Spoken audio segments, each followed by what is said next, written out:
और I think if you see Balika Vadhu, अभी तो टेक्निकली अगर मैं बताऊं तो हर सीन में मैं नहीं होती थी। बहुत सारे बड़े एक्टर्स भी थे जिनके अलग कुछ स्टोरी लाइन चल रही होती थी। पर तो एक बात ऐसा है, वेट तो सब आनंदी का ही करते थे कि अभी आएगी कहीं से और कुछ ना वो बोलेगी। I think the best part was जब मैंने ससुराल सिमर का किया एंड आई रियलाइज दिस कि यू नो एक्टर की अवेलेबिलिटी के हिसाब से कैसे शूट होता है, वो मुझे तब समझ आया। क्योंकि तब ऑफ कोर्स मेरा 8th 9th 10th ये सारे पढ़ाई चल रही थी।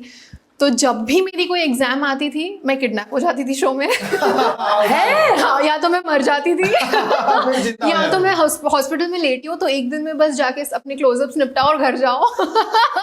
सो आई थिंक ये सारी नॉलेज मुझे ससुराल सिमर का के through I and very interesting. I mean मुझे नहीं पता था कि ऐसा भी होता है, बट इंटरेस्टिंग। एग्जाम हो तो बच्ची किडनैप या हॉस्पिटल में है। ससुराल सिमर एक लौता ऐसा शो है जिसपे इतने मीम्स और इतने जोक्स बने हैं। मक्खी भी थी ना उसमें। मक्खी आ गई थी, एक बहू मक्खी बन गई थी क्योंकि तभी मक्खी फिल्म सुपरहिट हो गई थी। तो फिर टीवी में ये चलता है, टीवी के फिक्शन रियलिटी शोज में ये होता है कि अगर कोई मुद्दा हिंदुस्तान में चल रहा है तो उस मुद्दे को लेके एपिसोड बना दो।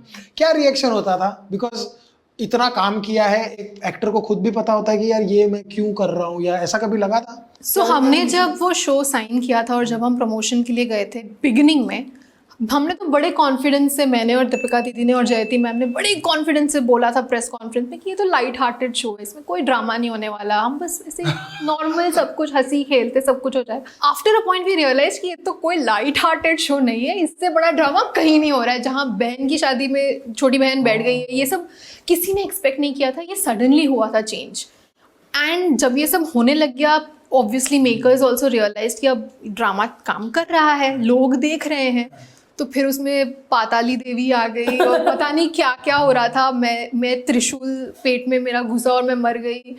बहुत कुछ हुआ है उस शो में। मैंने आत्मा को बोला है कि कानून अपने हाथ में मत लो। इट इज हिलेरियस उस शो में। आत्मा को आत्मा बोलती है कानून अपने हाथ में मत लो। वो कह रही होगी मैं ले नहीं पा रही ले नहीं पा रही मैं, वो निकली जा रहा है सच्ची।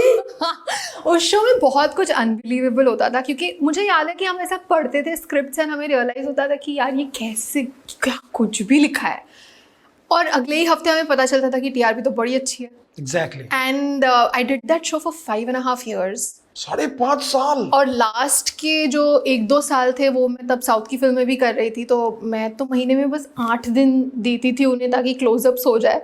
एंड देन आई रियलाइज कि ऐसे जब सीन देख रहे थे तो ऐसा दिख रहा था कि वो मैं नहीं खड़ी हूँ और कोई एक बॉडी डबल है और जो मैच नहीं हो रहा है। And I was not very satisfied with all of that.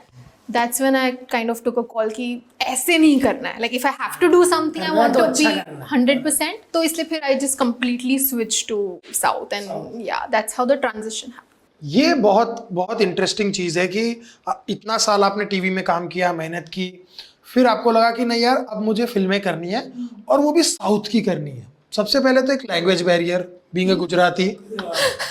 Hindi ठीक है, इंग्लिश ठीक है, बट एक साउथ की लैंग्वेज, वो एक ऑलरेडी आपने अपने जर्नी में एक और डिफिकल्ट पार्ट ऐड कर दिया।